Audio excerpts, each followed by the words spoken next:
आज चाहिँ मेरो कामको इन्टरभ्यू छ, त्यही भएर अनि त्यो ठाउँमा चाहिँ हामीलाई बाबुको स्कुल सबै फिक्स भइसकेको थियो, तर हामी यहाँ चेन्ज गरेर फेरि अर्को ठाउँ आयौँ।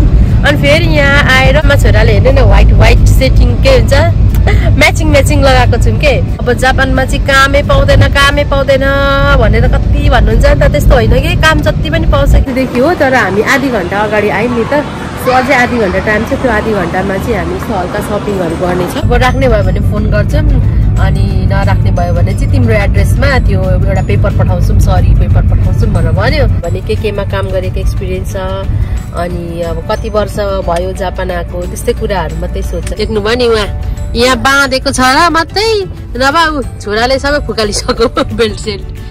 बुढा काममा जानुहुन्छ, हस्पिटल लानु ल्याउनु, अब घरको काम सबै एक्लैले भ्याउनु पर्छ नि सबै कुरा। के उता मलाई नदेखाउ न, भित्ता चाहिँ के छ हौ म यता। Hello once again welcome back to my YouTube channel मसिला चाम्लिङलाई तपाईहरुलाई मेरो युट्युब च्यानलमा धेरै स्वागत गर्दैछु। र आज चाहिँ हामी कहाँ गइरहेछौँ भन्दाखेरि आज चाहिँ मेरो कामको इन्टरभ्यू छ, त्यही भएर मेरो कामको इन्टरभ्यूको लागि गइरहेको। हामी सबै फ्यामिली गएको, किन भन्दाखेरि त्यहाँनिर चाहिँ सपिङ मल हो के, अनि त्यो सपिङ मलभित्र चाहिँ त्यो के भन्छ पसल छ, त्यो पसलभित्र चाहिँ मेरो इन्टरभ्यू छ। के हुन्छ थाहा छैन, राख्छ कि राख्दैन केही पनि थाहा छैन। अनि यहाँ बेबी भएको मान्छेहरूलाई खासै अब काममा राख्नु मान्दैन नि त यहाँ जापानमा, अनि त्यही पनि मेरो बुढाको छुट्टीको दिन मात्रै काम गर्ने हो म।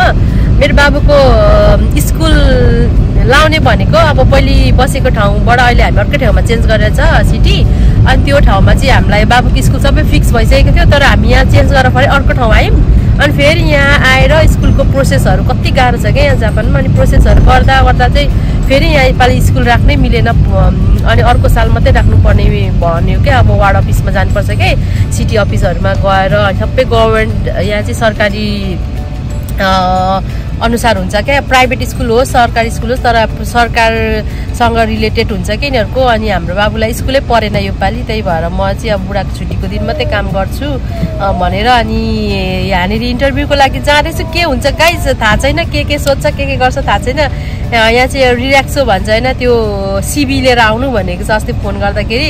फोनमै मैले मेरो बच्चा छ 15 महिनाको बच्चा भनेर त मैले भनिसकेको छु, तै पनि अब के गर्छ है। सो अब हामी चाहिँ त्यसपछि हामी त्यहाँ इन्टरभ्यू दिने, सपिङहरू गर्ने, अनि हाम्रो यहाँ छोरी ज्वाइँकोमा जाने है, रमाइलो गर्ने प्लानिङ छ आज हस्बेन्डको छुट्टीको दिन त। अनि हामी चाहिँ आमा छोराले हेर्नु न व्हाइट सेटिङ के हुन्छ म्याचिङ लगाएको छौँ के, माथि व्हाइट तल चाहिँ ब्ल्याक के। छोराको पनि यहाँ हुनु होला ब्ल्याक होइन, तल ब्ल्याक माथि व्हाइट। हेलो छोरा, हेलो छोरा, खै त हौ बोलेको, बोल्नु न हौ। आज कति दिनपछि पापाको गाडीमा चढ्नु पाएको, छोरा मक्कै छ। पापा त्यो झ्याल चाहिँ किन खोल्नु भएको, मेरो साउन्ड क्लियर आएन होला हौ। पुरा welcome to my YouTube channel. धन्यवाद, नमस्ते। धेरै दिनपछि तपाईँलाई देखाउँदैछु। पुरा बिजी भएर काममा धेरै बिजी हुनुहुन्छ, त्यही भएर खासै भएपछि म भिडियो बनाउनु पाउँदिनँ। आज चाहिँ फाइनली सन्डे छुट्टीको दिन हामी इन्टरभ्यू दिन गइरहेछौँ। अब इन्टरभ्यू कस्तो हुन्छ अनि के सोध्छ कस्तो हुन्छ म तपाईँहरूलाई बताउने छु। अनि अब जापानमा चाहिँ कामै पाउँदैन भनेर कति भन्नुहुन्छ नि त, त्यस्तो होइन कि काम जति पनि पाउँछ कि, तर आफूले चाहिँ जान्नु पर्यो।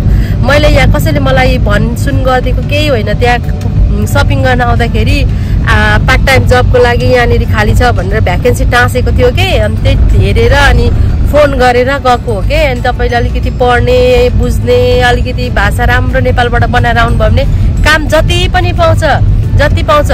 अब यो भाषा पनि छैन, अब पढेको के त्यो अब कति लेखेको हुन्छ होइन पसलहरूमा, आरु बाइतो पातो भनेर कति लेखेको हुन्छ, अब थाहा हुँदैन होइन। तपाईँहरू अब भाषा हो क्या मेन भनेको, त्यही भएर भाषा सिकेर आउनु होला होइन। सानो के हो कि होइन भन त, कोन्निचिवा भन्दो छोरा नभन्ने। अब मेरो छोराले त जापानिज बोल्छ हेर्नु यहाँ, सायो दोना इरो गासुकी खै भन्दैन त फेरि। मेरो छोरा चाहिँ कस्तो छ कि यो भिडियोहरू बनाउन थाल्यो भने उसले बोल्ने जान्ने कुराहरू पनि केही पनि सेयर गर्दैन, भन्दैन पनि। अझै हामी यहाँ पार्किङ माथि जाँदैछौँ कि 4 तला माथि हेर्नु न, पार्किङ यस्तो माथि यो हामी आइपुग्यौँ यो मेरो इन्टरभ्यू दिने ठाउँ यो मल हो के ठुलो मल छ अनि यसको सबैभन्दा 4th फ्लोरमा चाहिँ पार्किङ छ के माथि लाँदै हुनुहुन्छ मेरो बुढाले हेर्नु न माथि चढाउँदै हुनुहुन्छ गाडी सो गाइज मेरो च्यानलमा नयाँ हुनुहुन्छ भने च्यानललाई प्लिज सब्सक्राइब गरिदिनु होला अनि भिडियो कस्तो लाग्छ कमेन्ट पनि गरिदिनु होला अब मेरो मेन्सेचु भन्छ के जापानिज भाषामा इन्टरभ्यू कस्तो हुन्छ म तपाईहरुलाई फेरि ब्याक टु ब्याक इन्फर्मेसन दिने नै छु किप वाचिङ गाइज सायु साइकुन कहाँ आयो साइकुन साइकुन कहाँ आयो यो मलमा आइपुग्यौँ गाइज हामी होइन मेरो इन्टरभ्यू चाहिँ यहीँनिर हो अब इन्टरभ्यू चाहिँ कति बजी 2 बजीदेखि हो तर हामी आधी घन्टा अगाडि आयौँ नि त सो अझै आधी घन्टा टाइम छ त्यो आधी घन्टामा चाहिँ हामी यस्तो हल्का सपिङहरू गर्नेछौँ यहाँभित्र पर छ अलिकति पर छ मेरो इन्टरभ्यू दिने ठाउँ चाहिँ गाइज मेरो इन्टरभ्यू चाहिँ सक्यो होइन इन्टरभ्यू त राम्रै भयो एउटा जापानिज बुढी थिए तर यो के भन्छ बच्चा अब किउनी अब भन्नाले 81 ज्वरोहरू आयो भने हेर्ने मान्छे को छ हस्बेन्ड बाइक भन्छ अब हस्बेन्ड बाइक अरू हेर्ने मान्छे त छैन कोही पनि होइन अनि छैन त्यो भनेको छु अब त्यो बच्चाको कुराले गर्दा चाहिँ अब खै राख्छ कि राख्दैन थाहा छैन फोन आयो अब सेलेक्ट अब राख्ने भयो भने फोन गर्छौँ अनि नराख्ने भयो भने चाहिँ तिम्रो एड्रेसमा त्यो एउटा पेपर पठाउँछौँ सरी पेपर पठाउँछौँ भनेर भन्यो सरी हुन्छ भने अनि यही हो कि जापानमा चाहिँ बच्चा छ भनेपछि चाहिँ काममा राख्न यति गाह्रो मान्छ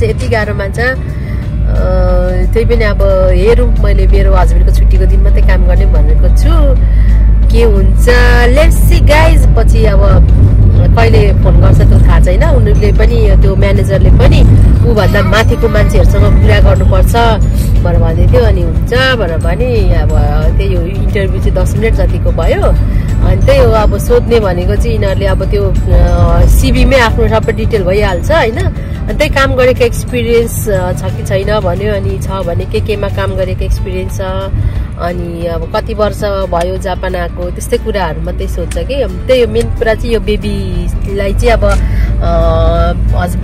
जस बिरामी हुँदाखेरि चाहिँ अब हस्बेन्ड बाइक अरू हेर्ने मान्छे छैन भनेको थिएँ अब के हुन्छ राख्छ कि राख्दैन मेरो छोरा गाह्रो छ नि मामुलाई कम्ती गाह्रो छ कि छैन भन त अब हामी कहाँ जाने अब सायु हाङजी दिदी भिनाजुलाई भेट्न जान्छ एकदमै एक्साइटेड छ ऊ एकदमै ऊ देख्नुभयो नि उहाँ यहाँ बाँधेको छ र मात्रै नभए ऊ छोराले सबै फुकालिसक्यो बेल्ट सेल्ट अब हामी दिदी भिनाजुलाई भेट्न जाने हस् ये ताची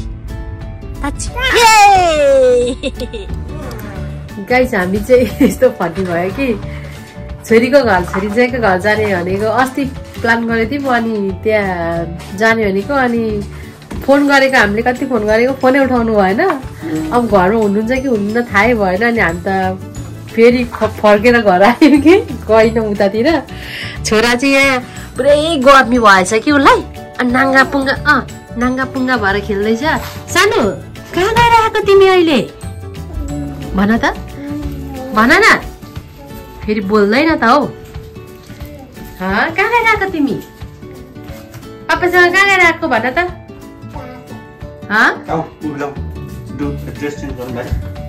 अब छोरीको घर पनि गइएन गाइज यति नै हो आजको अब इन्टरभ्यू चाहिँ रिजल्ट कहिले आउँछ म तपाईँहरूसँग सेयर गर्नेछु भए पनि नभए पनि अब के हुन्छ होइन हुन्छ जस्तो चाहिँ लागेको छैन मलाई किनभने अब त्यही बुढीले चाहिँ भनिदिए अन्त तिम्रो बच्चा बिरामी भएको बेला कसले हेर्छ भने नि हस्बेन्डले हेर्नुहुन्छ हस्बेन्ड बाइक अरू हेर्ने को छ भन्ने त छैन भनेको भन्थे त्यो कुराले गर्दाखेरि चाहिँ नहोला कि जस्तो फिल भयो कि यस्तै हो गाइज अब म होइन रेगुलर भ्लगहरू बनाउँछु भनेर भन्छु त होइन तैपनि अब एक्लै बच्चा हेर्नुपर्छ नि त होइन अब कहिले बिरामी हुन्छ के हुन्छ अस्ति ज्वरो आएर 2 दिनसम्म ज्वरो आएर बिरामी भयो बाबु है अब हस्पिटल बुढा काममा जानुहुन्छ हस्पिटल लानु ल्याउनु अब घरको काम सबै एक्लैले भ्याउनुपर्छ त सबै कुरा बच्चा भन्दा ठुलो त अब मेरो लागि भ्लगहरू त होइन नि त अनि त्यही भएर म भ्लगहरू नि रेगुलर बनाउनु पाइरहेको छुइनँ। उता जाऊ न सानो, आज त पापा हुनुहुन्छ त पापासँग खेल न। कति मामा एकदमै खुसी छ, रमाइरहेको छ। बुढा केही भन्नु छ तपाईँलाई? अब के छैन हौ, त्यस्तो केही पनि छैन। यता हेरेर बोल्नु न, के उता उता मलाई नदेखाउनु, उता भित्ता चाहिँ के छ हौ?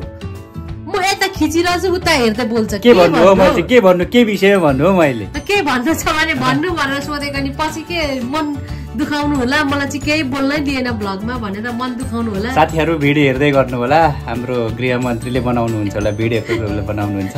यसो लाइक गरिदिनुहोस्, सब्सक्राइब हानिदिनुहोस्। त्यही हो। हाम्रो छोरा चाहिँ टोइलेट गर्दैछ, यसले हेर्नु यसको मुख कस्तो बनाउँछ कि यसले टोइलेट गर्दा। छोड्नु न पापा, छाम्छ कि यसले टोइलेट भन्नु भने, हगु भन्नु भने त्यस्तो डाइपर छाम्छ कि।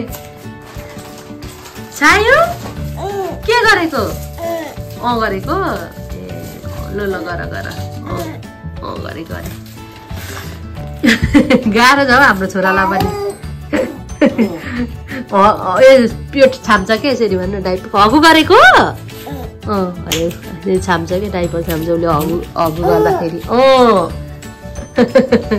ल ल ल सो गाइस, आजको भ्लग यति नै। नेक्स्ट भ्लगमा फेरि पनि भेट हुनेछ। तबसम्मको लागि आफ्नो स्वास्थ्यको ख्याल गर्नुहोला। By by.